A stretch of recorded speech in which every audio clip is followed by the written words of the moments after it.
Uma das coisas mais esperadas de todo o patch são as famosas tier lists, a lista com os campeões mais fortes do patch. Mas existem 3 coisas que ninguém te conta sobre elas, mas você deveria saber antes de ver uma tier list. Vamos falar sobre todas elas, então let's bora!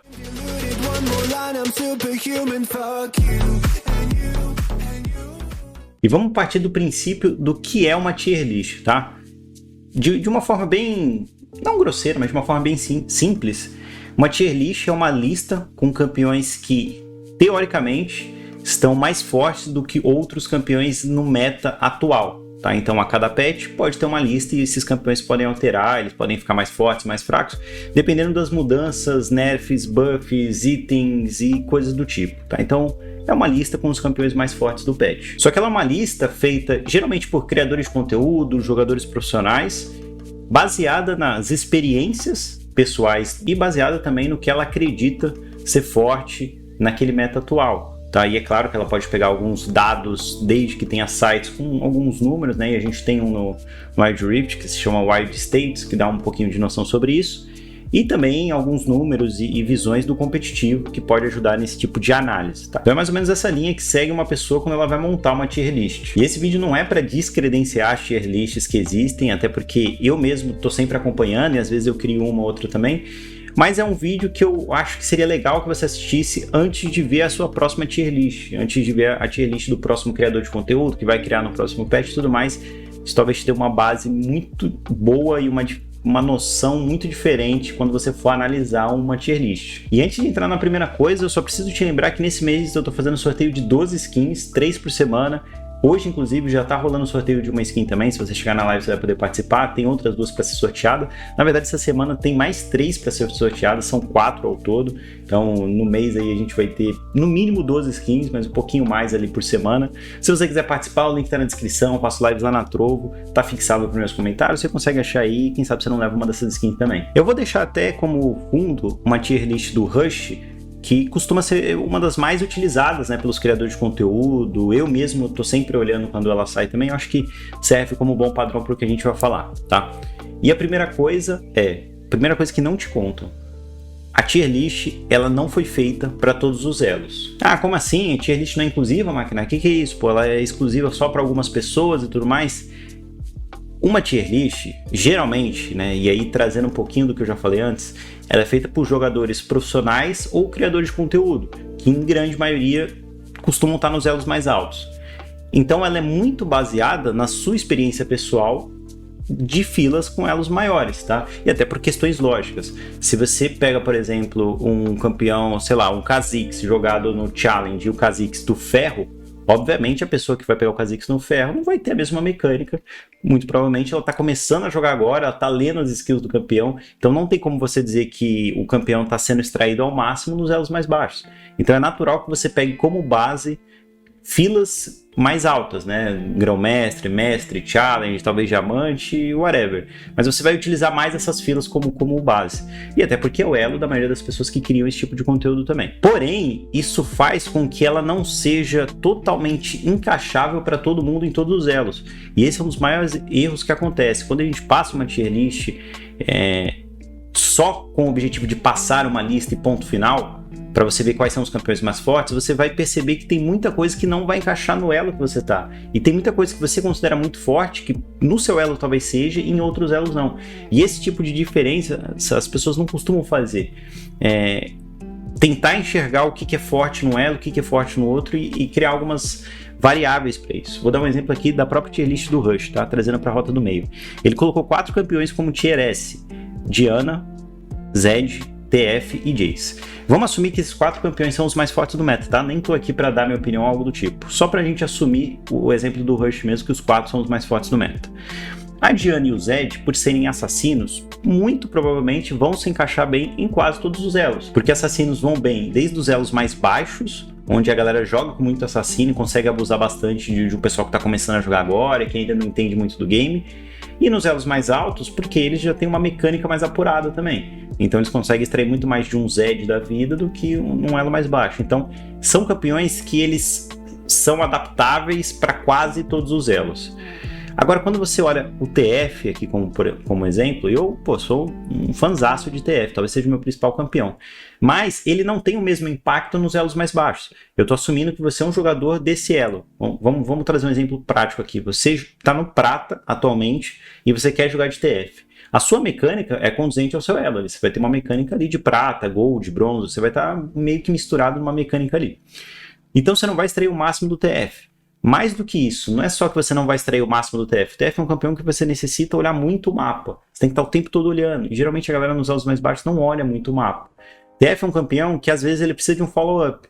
Porque ele vai numa lane e aí ele precisa que aquela pessoa ou aqueles jogadores daquela lane acompanhem o gank dele. Então você pinga na rota no prata, o cara nem entende o que você está pingando, né? Ele nem percebeu que você pingou. E aí capaz de você usar o ultimate e aparecer nas costas do cara e o top laner do seu time recuar para debaixo da torre e vai base. Então, dificulta também a vida do TF. O Jayce, que está nessa lista também, é um campeão que exige uma mecânica muito mais apurada. Se você está no prata e está começando a jogar agora, talvez você pegue um Jayce e utilize 20% do que o campeão é. E aí você fala assim, o campeão é uma merda, não funcionou na minha mão, não é legal. Isso daqui, não tem nem dano, o coitado não tem nem dano.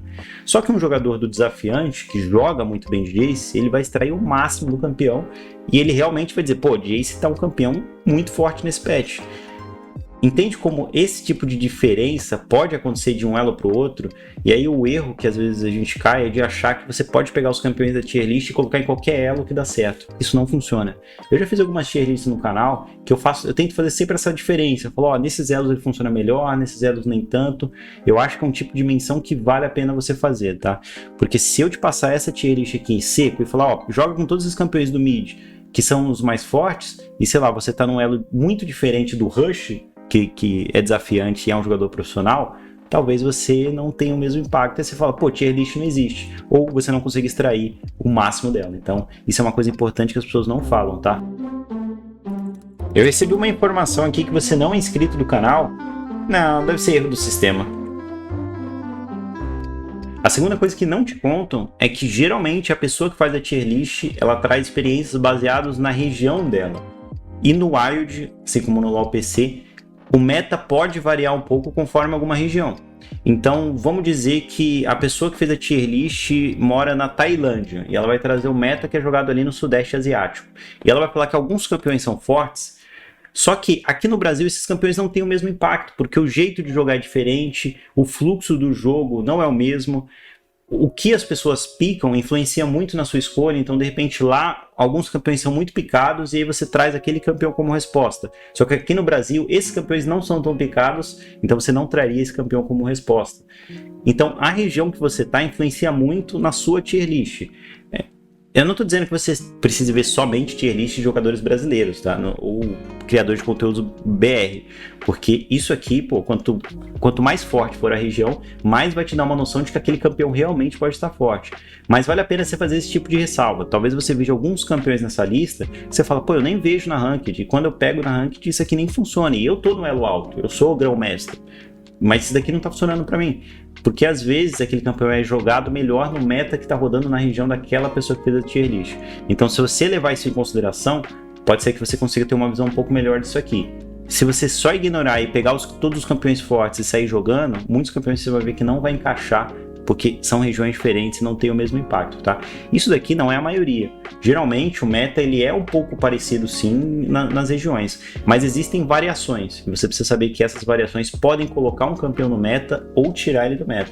Podem colocar ele no tier S ou colocar ele no tier A. E essa é a diferença às vezes, de você pegar um campeão que você acha que está no tier S, mas na sua região talvez ele seja tier A. Tá? Então isso é uma coisa para você se atentar também. E a terceira e última coisa é que uma tier list não sobrepõe a leitura que você precisa fazer no lobby de uma partida. E calma, eu não estou falando nada tão complicado assim, só pareceu complicado.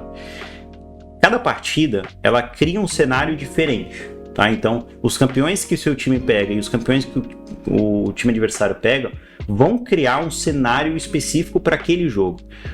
Então, quando você vê uma tier list, você vê que, sei lá, o Jax aqui é o campeão tier S da jungle, talvez o Jax não se encaixe muito bem em todos os tipos de composições do seu time, nem contra alguns campeões do time adversário. Então não adianta só você pegar o campeão e spamar ele em qualquer situação e achar porque ele tá forte, ele sobrepõe qualquer tipo de coisa. Porque o jogo existem algumas coisas que precisam ser respeitadas, existem counters, existem situações que você não consegue criar. Vou te dar um exemplo muito simples aqui, continuando ainda no mid na Diana. A Diana pode ser uma das campeões mais fortes do patch? Pode. Mas existem várias situações que ela não entra bem. Quer alguns exemplos? Se do seu time você for a fonte de iniciação primária, se você joga de Diana e não tem mais ninguém para iniciar no seu time, todo mundo joga lá de trás, tem um EZ ou uma Janna, todo mundo joga recuado no seu time, e você vai ter que iniciar uma teamfight com a Diana, isso pode ser muito complicado, porque é muito fácil dela tomar um exaust, é muito fácil dela tomar uma skill que vai cancelar o ultimate dela, é muito fácil do Graga jogar um barril, dar a barrigada, Lulu jogar o polimorfo nela. Existem várias pequenas coisas que podem ferrar a vida de uma Diana se ela for a fonte de iniciação primária. Então o ideal para uma Diana é que ela seja a segunda a entrar na teamfight, de preferência a terceira. Se tiver duas pessoas para iniciar e ela entrar em terceiro lugar só para limpar, pegar ultimate em todo mundo já gastou cooldown, já gastou as habilidades, e ela fazer a festa, é o cenário ideal. Então ela depende de algumas coisas para funcionar bem. Mas se você só olhar a tier list e pegar a Diana em qualquer situação, você às vezes vai ficar 0/7 com a Diana, porque você tá numa comp horrorosa pra ela, enfrentando uma comp adversária que é muito boa pra jogar contra a Diana, e aí você vai falar assim, pô, Diana é uma merda, hein? Essa tier list aí não funciona.